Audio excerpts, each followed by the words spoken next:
Hello good afternoon. यो चाहिँ सिलगढीको नर्थ सिटी हो। यहाँ एकदम दामी छ। अब हामी यहाँभित्र एन्टर गर्दैछु। यो बगैँचा हेर्नुहोस् न, यहाँ त गेन्दा फुल भन्छ, कति दामी छ। जाउँ, दामी छ फ्लावर भेराइटी।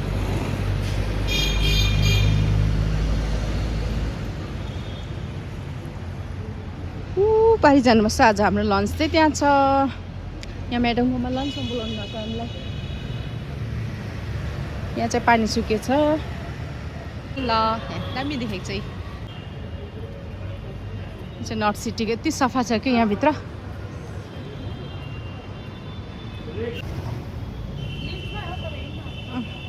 ओ माथि है, आम्मामा कति 12 तलामा, 11 कि 12मा हो। माई गड, भुइँचालो आयो भने त अन्त म्याडमहरू त रास्ता छोडिदिनुहोस् त।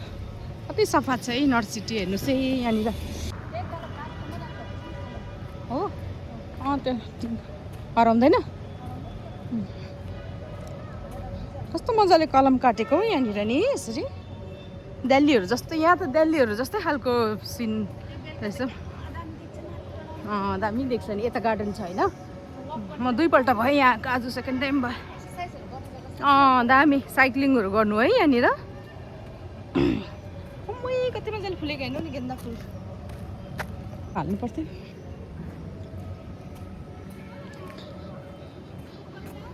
यो त क्या हो, इम्ली जस्तो छ त।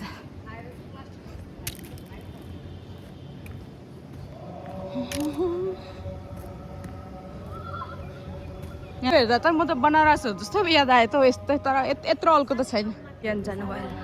यो मुनि सबै पार्किङ हो। यहाँ नानीहरूलाई खेल्नेको जग्गा पनि छ। यो ओम शान्ति ओममा एउटा सिन आउँछ नि, त्यस्तै खालको लाग्छ मलाई यो चाहिँ। घरिघरि त बनारस टाइपको पनि देख्छ हो। यहाँ चाहिँ प्रायः सबै डक्टरहरू बस्नुहुन्छ। अहिले हामी डक्टर म्याडमको पो गएको आज लन्च गर्नु।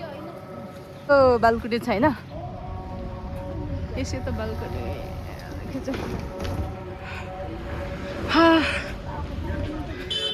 कन्फ्युजन।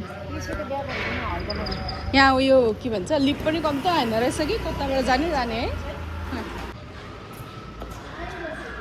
कस्तो ठुलो पार्किङ छ है। आम्मामा,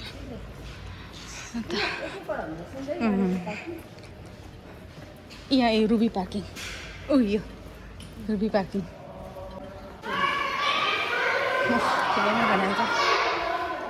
यहाँ राख्ने र त कतिमा उत्रियो दिदी? 12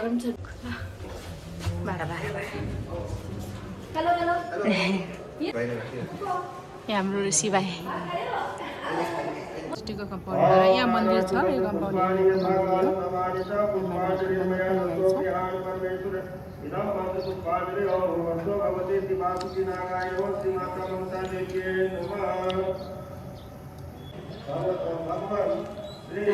म्याडम घर पनि सफा।